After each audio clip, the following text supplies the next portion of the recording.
This podcast is proudly brought to you by Infinity Media, incubating innovative businesses in the media industry.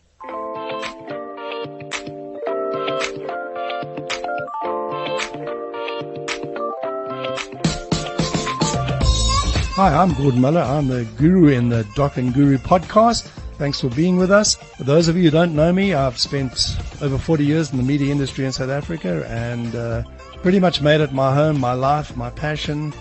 I have other passions, unfortunately. For my sins, I'm an Arsenal supporter and a Sharks supporter, so we're going to do pretty much everything on the show as it pertains to media, marketing and money, but we don't take jokes about Arsenal or the Sharks. I'm Doug Mattheus, the doc on the show. And again, for those of you who don't know me, I've spent 30 years in various companies in South Africa running different marketing functions. And the last job I had, I was privileged enough to work with a team that took the brand to the fastest growing brand in South Africa in 2018 with a 47% year-on-year growth. So that was a great achievement for the team, and I'm really proud of that. From a personal point of view, I do a little bit of cycling and also snow skiing, so we quite enjoy that. But again, today's discussion is around all things marketing and media. Yep, that's right, Doc. All things marketing and media. No subject too big, no topic too small, no subject too hot to handle. Please get in touch with us on our Facebook page, follow us, like us, whatever it takes. We would love you to be involved with the show, and we really want to make it as inclusive and as energetic as I know this industry is capable of.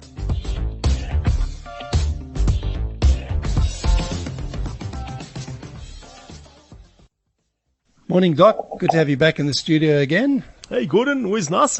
How's it going? It's great. Again, some fantastic guests we've had in the last couple of days, and looking forward to chatting today with Pete Khoury, who's the Chief Creative Officer of TBWA Hunt Lascaris, about his award, the AdFocus Industry Awards Creative Leader of the Year 2020 in South Africa, which I think is an outstanding achievement. AdFocus is a really important forum for the industry. So, Peter, welcome to the show. Thanks for joining us, and congratulations.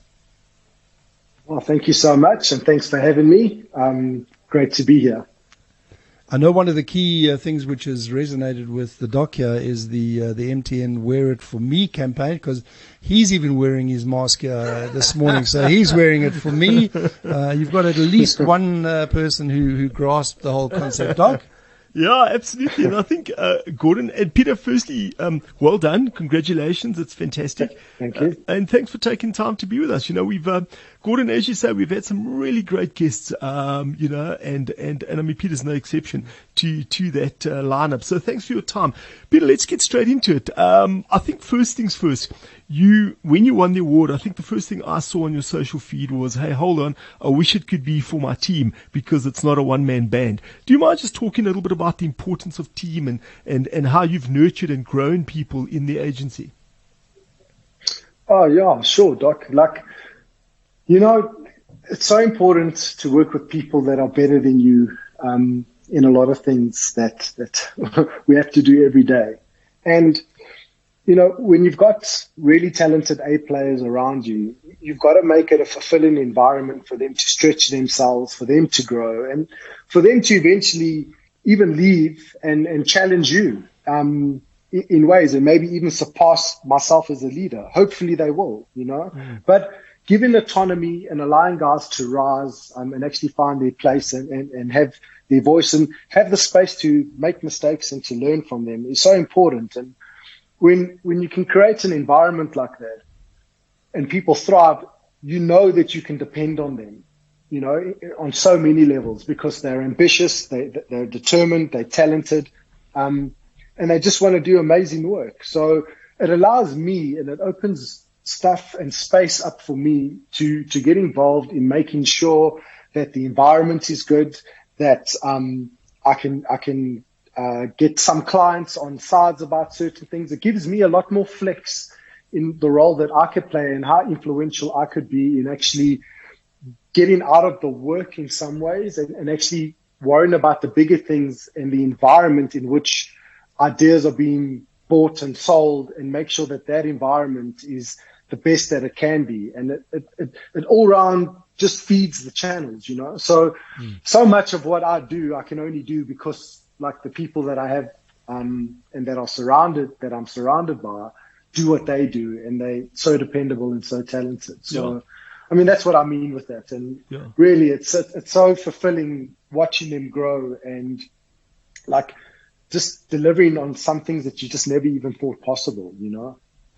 Yeah, and I guess, you know, the two things that in listening to your answer, two things that come out. One is, you know, I guess as any leader, you've got to check your ego. In other words, you've got to decide, you know, where does everybody stack up in that leadership chain, and how do you build your team, you know? And again, it's a question of, as you say, allowing people to grow, sometimes maybe even surpassing you. And I know that in the ad industry, a lot of people do move around. I mean, yourself's a case in point, from agency A to B and hopefully back and so on and so on. So I think it's that confidence and comfort in yourself and your ego. And I think the second part you make is how often leaders work in the business and not on the business, which is kind of the wrong way around. You know, sometimes you've got to roll up your proverbial sleeves and get into the business. But, you know, a lot of the times as leaders and as strategists, you know, you need to sit and work on the business for the long-term view for that. Yeah. So again, well done for, you know, finding that balance. Thank you, Doc. Yeah, we're going to come back to the Wear It For Me campaign for a moment. I just want to pick up one stream of thought there. You know, Peter, you were talking about, you know, managing the team, and you used the phrase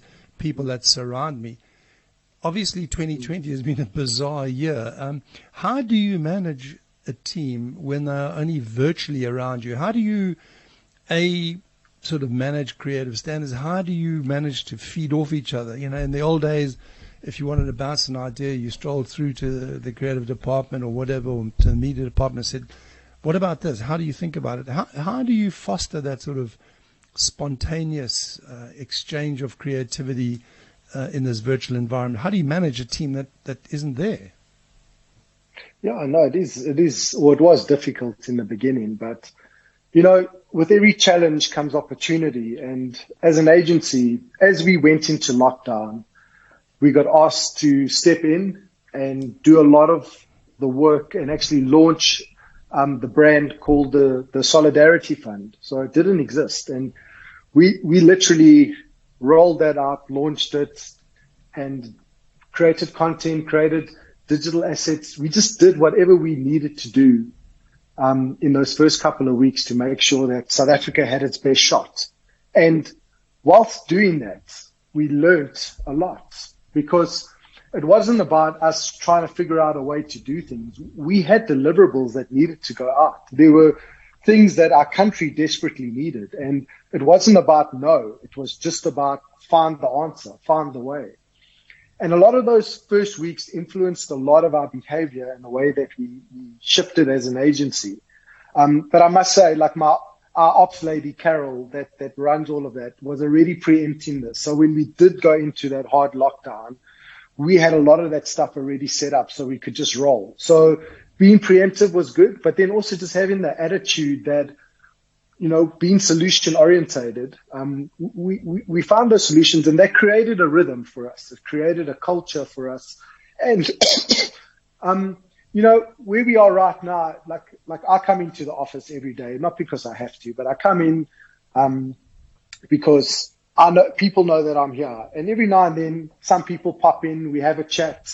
So culturally wise and socially, there's still enough people connecting, even though we're not connecting on the mass scale anymore. But a lot of our conversations online and a lot of what we do is actually not suffering. You know, our work is even better in some aspects. Our maturity on how we handle things is even better, because, you know, you're looking at the content, and you're looking at the time, and you're evolving your thoughts, and you're being more sophisticated in the way that you put it out there. So, like, it is very challenging. You know, I would love to be in an office filled with people again and have our chats, and, you know, maybe a couple of drinks on a Friday, you know, after a tough week. But you know, we find the gaps in between. We try to set up sessions where we can be stimulated, and, you know, we can invite some guests in. And although a lot of it happens on video calls, we still connect with each other enough on, you know, in our ways, you know, even if it's just going for a walk together with someone, So like for me in future, like I do see probably, I mean, there's definite benefits of working from home for people, especially people that have kids that, they can pick up from school, and, it makes that easier, and they've got some life admin and stuff to do. But you're definitely going to need a space where people, the introverts are almost thriving in this time, and the extroverts are suffering a little bit. And the world will find its balance. There's definite merit in giving people more of that flexi time with a little bit more structure. Yeah. And hopefully we'll evolve into that kind of a space. I was going to ask you that question, Peter. So just looking forward in terms of the agency, can you see that hybrid model being the kind of one that you're going to adopt going forward? Oh, I can definitely see us looking at it and trying to make it work, because you can actually have permanent employees that work from Cape Town, and if we're in Joburg, and it's fine. Yeah. Whereas before it would have been a bit weird if someone was relocating to Cape Town. You would, they would hand in a resignation, and that would be it. But in this day and age, it doesn't matter. So, if you can get access to more special talent and more diverse talent by making this model work in a certain way, then it's great. You can always find the upside in the challenge. I think that's the point, though. I look back at, I want to say years. It's only 1 year, Gordon. It seems like years, but I mean, a year ago, it would have been the Cape Town office or the Joburg office, and not just your agency, but quite a few. And then, of course, if you take it to the global scale, now you can tap into, people around the world. And as you say, Peter, it's true. And I guess a lot of people, depending on where you are on that change curve, and are saying, listen, now, if I look at the positive of this, I can now tap into anybody around the world. And it's not just, defined by bricks and mortar.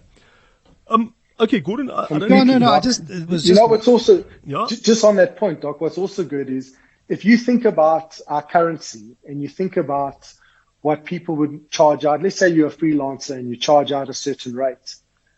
For someone in the US or in Europe or wherever, to be paying that rate is almost next to nothing. Yeah. Because of the exchange rate. So, I mean, South Africa as a pool of really talented people that work in this industry, like globally competitive, we, as a country, we are in the top 10 in almost every global award show every year. So we hold our own. If you look at the size of our population, we should be maybe ranking in the 30s, not in the top 10 where we normally do. Yeah. And based on that, there's a lot of opportunity for South Africans, and especially South African creatives, to tap into that and to make themselves available, because the amount of money that they can earn is a lot more. Because even for someone in the US that's paying dollar rates, for them, it's going to be a fraction of what they would pay someone in the States to do it. But in South Africa, it's probably still way over the rate that you would normally charge. So there's also some interesting stuff that could happen there. Yeah. It is interesting, Peter. And again, I just chatting to one or two people. I mean, you can almost take, depending on your rate, of course, and you can almost double and triple your rate, and it's still an absolute bargain compared to, and we've seen it. We've seen those rate cards and numbers. I want to hand over to Gordon. Gordon's. There was something Peter said which reminded me of the void between advertising these days and back in the glory days. Peter was saying he misses having drinks on a Friday. I think back in the glory days in media, most of us struggled to get to 12 o'clock on a Monday. So well done. I think that kind of discipline is admirable. But you were talking about the global creativity, and I think that's true. There's no question. It's a huge opportunity to engage with the rest of the world. But what we still struggle with sometimes is to engage with the rest of Africa. That's a bit of a burden. And yet the Wear It for Me mask campaign in 41 languages across 20 countries is an extraordinary Pan-African feat of achievement. How did you go about giving that a Pan-African feel? And I love the digital interface where, individual staff members, so there's Fantel, there's Mercy, there's ABBA, all wearing masks for their colleagues. Yeah. Brilliant campaign. How did you find the kind of the bench or the footprint to get it into a Pan-African kind of feel rather than just something here? Yeah, so I mean, it started with the brief that we got from Bernice Samuels, and she was very single-minded and very focused. It was, we need to play a bigger role in curbing the spread of COVID-19. And what we want to do is encourage the use of mask wearing. That was our brief. as simple as it is. And how often do you get a brief that simple? Not often at all. So, and when you think about that, and obviously, we've got a lot of offices around the continent, and then we bring all our people together, we start talking and we share insights and we get all the data and we look at the challenges. And with the single-minded filter on, so slowly you start to build something. But when I say slowly, we got this brief and we had to launch 6 weeks later. So it was all during lockdown. But within that challenge, because of what we had done on the Solidarity Fund and because of the flex and the learnings that we had taken there, we actually got to reapply all of that to what we did on this Wear It For Me campaign. But we also got to take the learnings into account and do it better.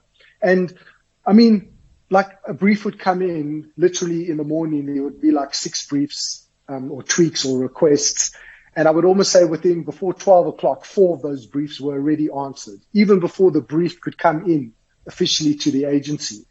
We were doing the paperwork on it all, but we were actually acting on it and beating that paperwork. And that's what it took. It took like a broad understanding. It took a really simple idea, a really simple platform with the ability to scale it and to localize it easily.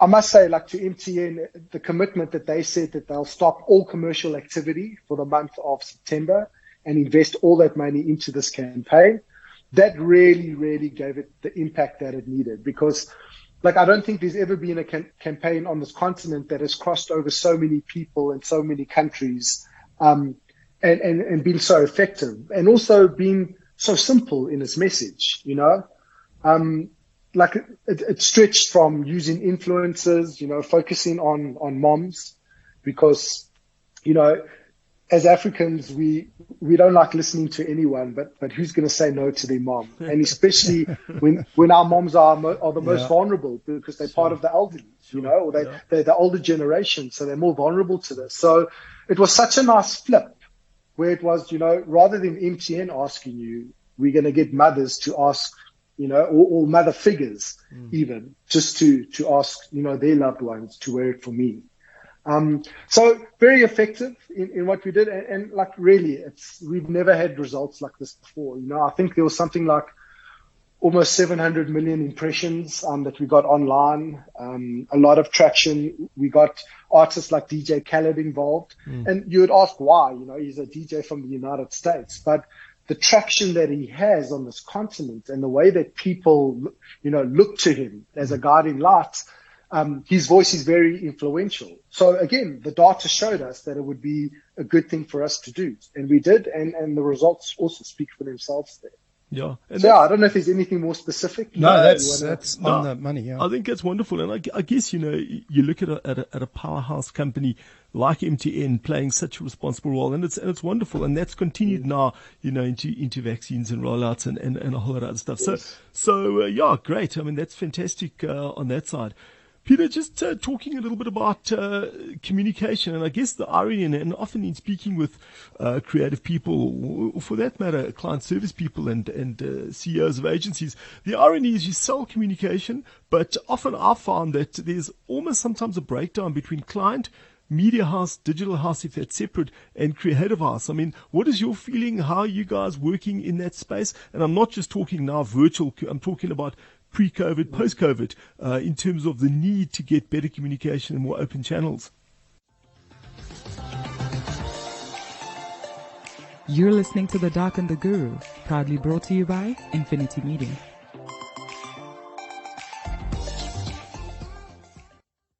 Yeah, so much of that comes down to how much effort you're willing to put in.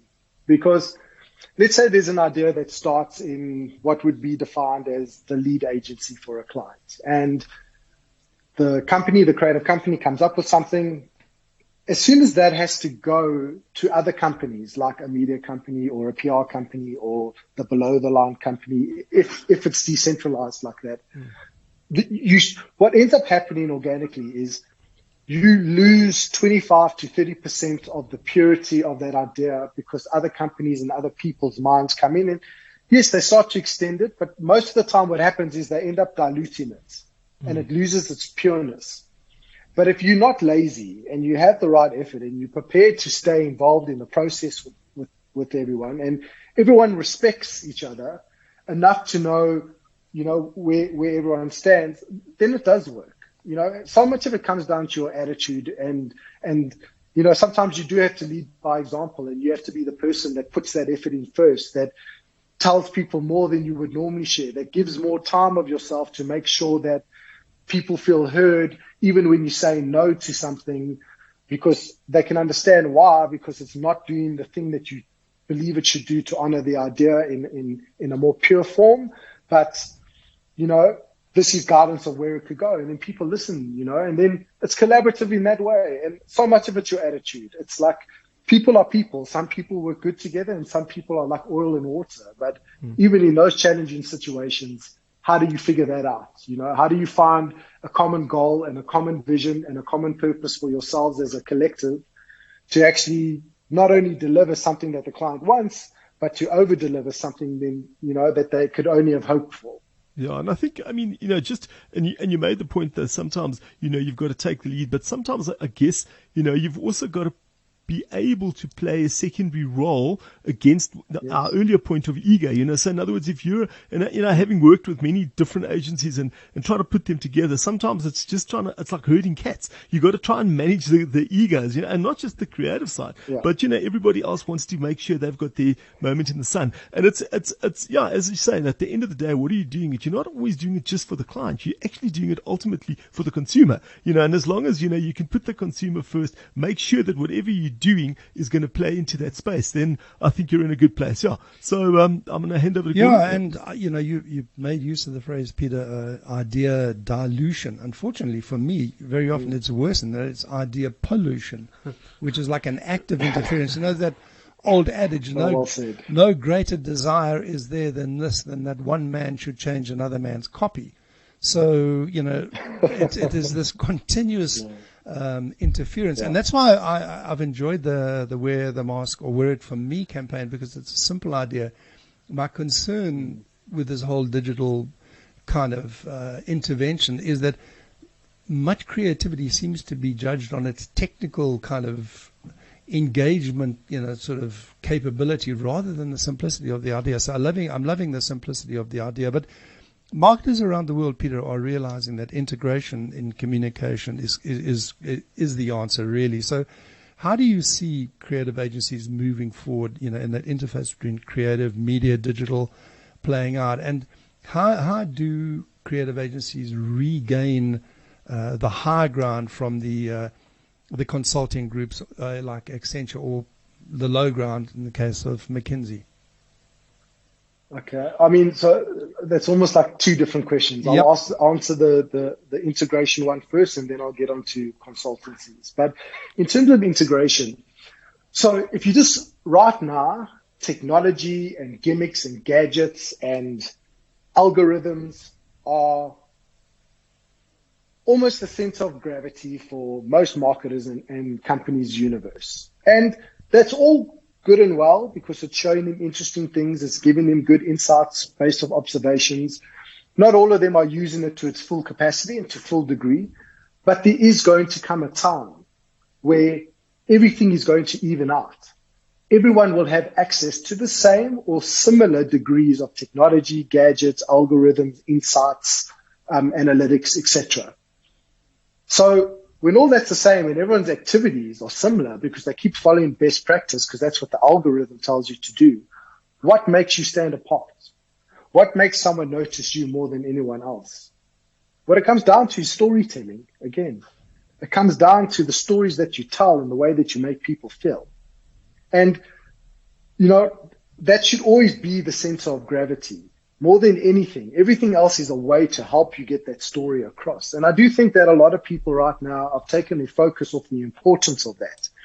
But the brands and the creative companies that continue to pursue that are going to get a bigger slice of the future, because when everything evens out, if I could say, they are going to be ahead of the game. They're going to have more credibility, more traction. They're going to be more authentic in the way that they show themselves to the world, because they did the hard yards now.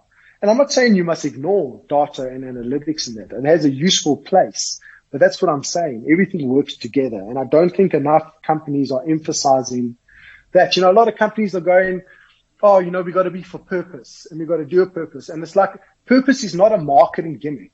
It's either something you believe in fundamentally as a business. And by the way that your business behaves, people can see it, rather than just saying it. And I think, there's also this whole turmoil that's happening right now where some companies are doing it way better than the other. So, I mean, that's kind of on the one question there. On the consultancies, they're trying to be more like agencies, and agencies are trying to be more like consultancies.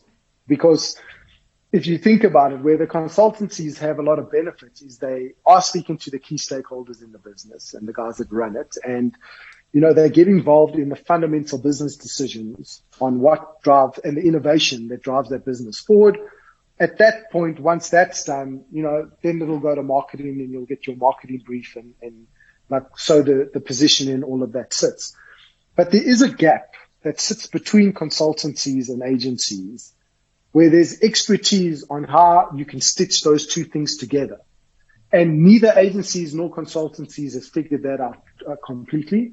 Like at TBWA, we do have tools and things that we are working on right now that directly challenge this. We've had a methodology called disruption that we've used for over 30 years. That's why it's a registered trademark, even though everyone else uses that word a lot in this day and age.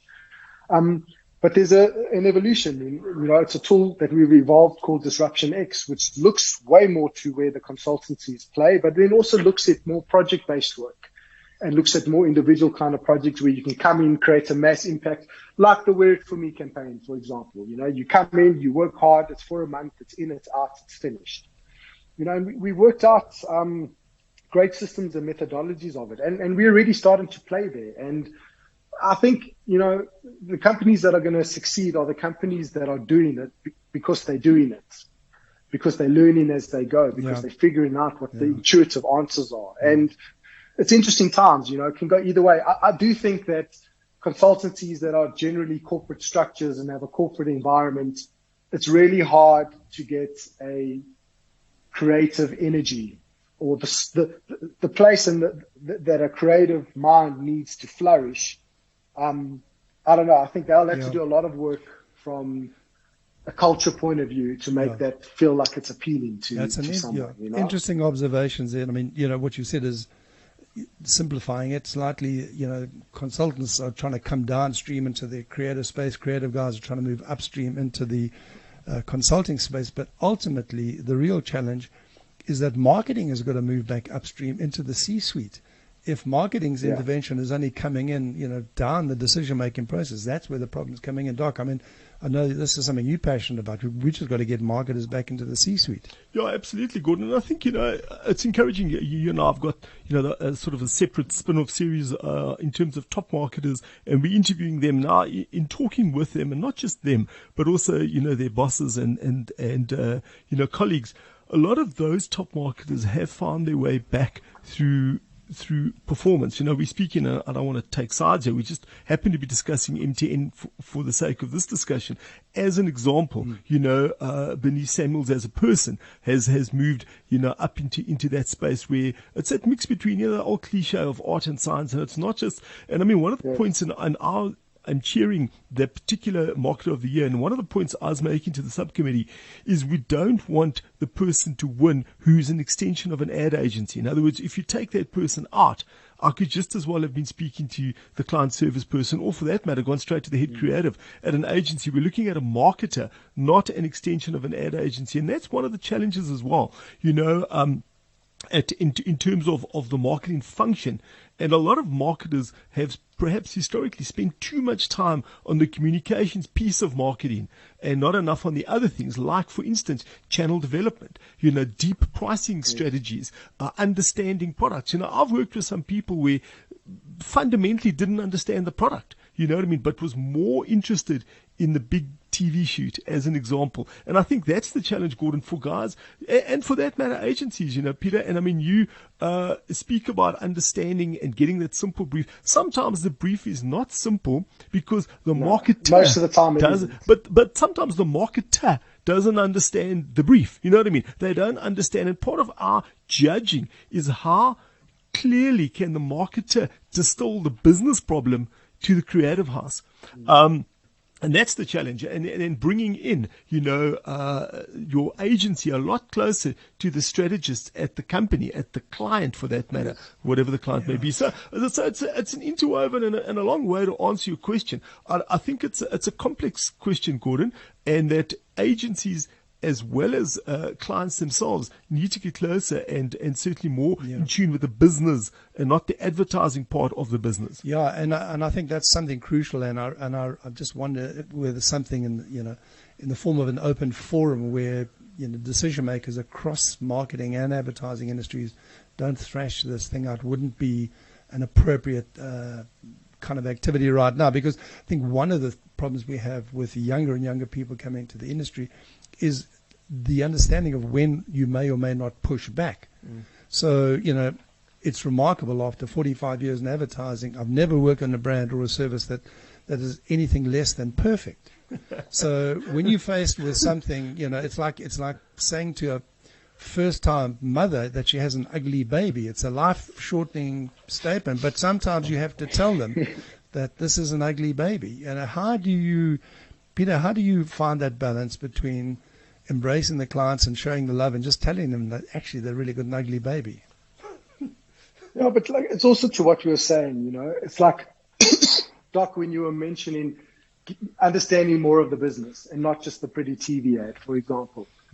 It's also like that's where the dilemma is right now, because that is looking at data and analytics and looking at what the research is saying to you. But to have the trust and the discussion where you can work with great minds, from the agency side and from the client side, to figure out what is the insight that all of this stuff is giving you that's going to help you do compelling, resonant communication, that people will take, that they'll just love. And so much of that is also finding the balance between the two and being able to juggle on both sides of that, where you said it's the arts and the science. And you need to have a mind of both, or you need to have people around the table that can put both points of view across for you to find stories that are really compelling and powerful, but that are based on really powerful insights that if you do this correctly, it's going to make a difference to the business. Well, Peter, so it's like, yes. No, go, finish. No, it's all good. I got so carried away and wrapped up in the discussion, I'm realizing that we need to get to wrap up time. So again, congratulations on your reward. It really is outstanding, and building on a legacy of local homegrown creativity at TBWA, over many, many years. So congratulations. And I'm going to leave it to the doc to wrap it for us. And thanks to all our listeners for joining us today.